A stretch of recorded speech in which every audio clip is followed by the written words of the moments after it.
Bonjour, bienvenue dans la Métrolist. Et oui, ça fait 8 mois que j'ai rien sorti. Et il s'en est passé des choses au cours de ces 6 mois. Beaucoup de parties de jeux de rôle, beaucoup trop de parties de jeux de rôle, des aléas de la vie, bref, un gros manque de temps pour vous parler de jeux de rôle. Mais aujourd'hui, je suis de retour afin de vous parler d'un jeu de rôle qui rentre en financement participatif aujourd'hui. Ce jeu de rôle se base sur mon univers de jeu de rôle préféré, l'Appel de Cthulhu. Aujourd'hui, nous allons parler de Sous le règne de Cthulhu. C'est la Minute Rollist. Il existe 3 catégories de scénarios pour Appel de Cthulhu. Les huis clos, les campagnes mondiales, et les autres. Les huis clos, c'est pas compliqué. C'est une maison, un domaine, éventuellement un petit village. Ils sont caractérisés par un nombre extrêmement limité de lieux à explorer. Les campagnes mondiales, c'est tout l'inverse.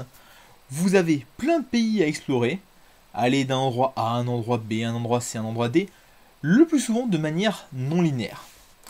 Et les autres, c'est les autres. Sous le règne de Cthulhu est une campagne que l'on peut qualifier de mondiale, se passant dans les années 30, donc dans une ambiance plutôt pulp, et qui se résume en 2 grandes notions.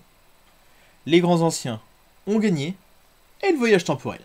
Sans guère spoiler plus que le premier scénario, les protagonistes vont se retrouver mêlés à une expérience de voyage temporel qui va mal se passer, les envoyant dans une nouvelle époque dans laquelle les grands anciens ont gagné.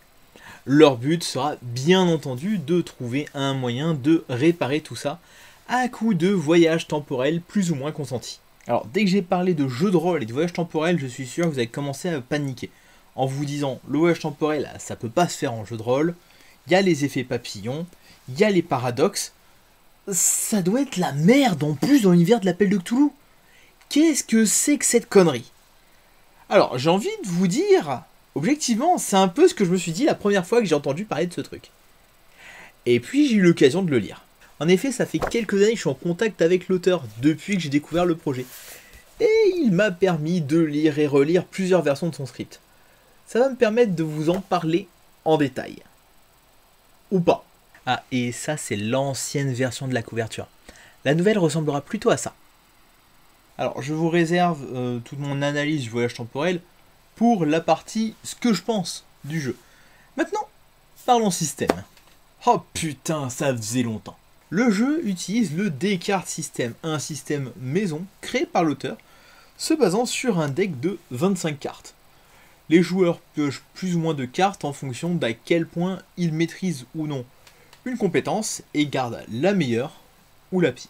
En plus de permettre de résoudre les actions via la numérotation de chaque carte rajoute des petits effets divers et variés de localisation d'attaque, d'effets narratifs, visuels. Bref, on peut faire pas mal de choses avec ce système qui se veut, à la base, plutôt générique. Le système sera dans le livre et pour ceux qui n'ont pas envie de l'utiliser, il y aura un système de conversion au descent. Donc si vous voulez garder le descent sans pour autant être sur le système Chaosium, ça restera faisable. Maintenant parlons du financement. C'est un pavé de pas moins de 350 pages qui va être financé. Format A4, couverture rigide, et il sera vendu pour la somme de 70 € ou 75 avec le PDF. Sachant qu'il y aura une version Early Bird pour les 48 premières heures, à moins 5 € pour chacune de ces deux versions. Vous aurez aussi la possibilité d'acquérir le PDF seul pour 30 €, mais on est bien d'accord que même si nos bibliothèques sont pleines, on trouvera toujours une petite place pour une grosse campagne. Vous aurez aussi la possibilité d'acquérir le Descartes System, ou plutôt ces cartes au format physique, afin d'avoir un deck par joueur, donc pour un total de 6 decks, qui comprendront les 25 cartes, ainsi que pas mal de cartes, soit de pouvoir, soit d'armes, histoire que vos joueurs soient parés pour la campagne. Ce bundle sera à 125 €, 120 dans le cadre de l'Early Bird. Vous aurez aussi la possibilité d'acquérir les cartes du Descartes System pour 50 €. Au niveau financement, au niveau palier, il faudra 5000 € pour que le jeu puisse sortir des presses. Ensuite, au niveau des différents paliers, c'est tous les 1000 €. À 8000 €, on a le livre en couleur, à 9000 un scénario en PDF en plus, à 10 000 des illustrations, à 11 000 un écran de MJ, à 12 000 le Descartes System imprimé, à 13 000 un autre scénario, On augmente un petit peu les paliers, plus d'illustrations à 15 000, plus de scénarios à 17 000, et à 20 000, toujours plus d'illustrations. Et vous aurez remarqué que je n'aurais rien dit pour 6 000 et 7 000, parce que les classiques vernis sélectifs et signés, on s'en bat un peu les couilles. Ah oui, et pour 5 euros, vous avez la possibilité d'apparaître dans le bouquin. Pas juste de voir votre nom mentionné à la fin, mais de voir votre bobine à la place d'un PNJ. Du coup, sous le règne de Cthulhu, qu'est-ce que j'en ai pensé? Bon, avant que je vous donne mon avis, revenons sur l'un des points centraux de cette campagne, le voyage temporel. Déjà, le voyage temporel ne se fait pas en envoyant physiquement une personne à une époque ou à une autre. C'est seulement la conscience de la personne qui est envoyée dans une autre version de son corps. On est d'accord, ça ne va pas supprimer tous les risques liés au voyage temporel, ça ne va pas supprimer tous les risques de paradoxe, ça ne va pas supprimer tous les risques d'effet papillon, mais déjà ça va les réduire grandement. Ensuite, ce ne sont pas les joueurs qui décideront d'où et quand ils partiront, et où et quand ils arriveront. C'est le MJ. Ce qui permet quand même de recadrer sa narration, d'avoir un meilleur contrôle, une meilleure gestion de la campagne. Et surtout, ça permet de créer des cliffhangers de fou. Et ça, c'est génial. Ça vous permet de découper bien plus facilement votre campagne, vos scénarios, si vous faites des parties plutôt courtes ou des parties plutôt longues. Et ça, c'est super cool. Maintenant que j'ai dit tout le bien que je pensais du voyage temporel, je vais en dire... Non, je vais pas en dire du mal, parce que moi, la manière dont c'est géré me convient.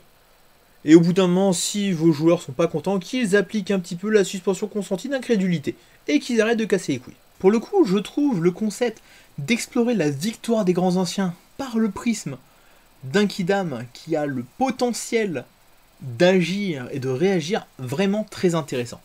Bon, ce n'est pas le premier jeu à faire ça, hein, on a déjà eu Fate Cthulhu, mais Fate Cthulhu était beaucoup plus moderne en termes d'époque de narration. Donc l'accès à des armes, la possibilité d'être un petit peu plus bourrin avec les grands anciens, ce qui n'est pas du tout le cas dans Sous le règne de Cthulhu. Je trouve cela beaucoup plus intéressant, surtout de la manière dont le voyage temporel est géré. Là, on a une grosse organisation derrière nous afin de nous aider.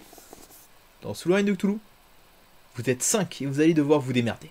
En effet, le jeu est fourni avec 5 pré-tirés. Chacun est ancré dans la campagne, ils ont leurs liens entre eux, et surtout leur background et leurs époques avec qu'est-ce qu'ils ont fait à telle époque. Est-ce que ça rend le jeu impossible avec des personnages créés sur mesure? Non, mais ça risque d'être un petit peu plus compliqué et prise de tête. Ça va être selon moi le gros défaut de la campagne. Si vous ne voulez pas la jouer telle qu'elle, va y avoir du travail. Pour moi, Sous le règne de Cthulhu, c'est un oui mais. Oui, c'est du Cthulhu. Mais tout le monde a conscience et connaissance de son existence. Oui, il va y avoir de l'enquête, parce que la campagne va principalement se passer dans les années 20. Mais il ne faut pas oublier que le saut temporel commence dans les années 30, et donc on va avoir énormément de pulp. Oui, le voyage temporel ne peut que foutre la merde.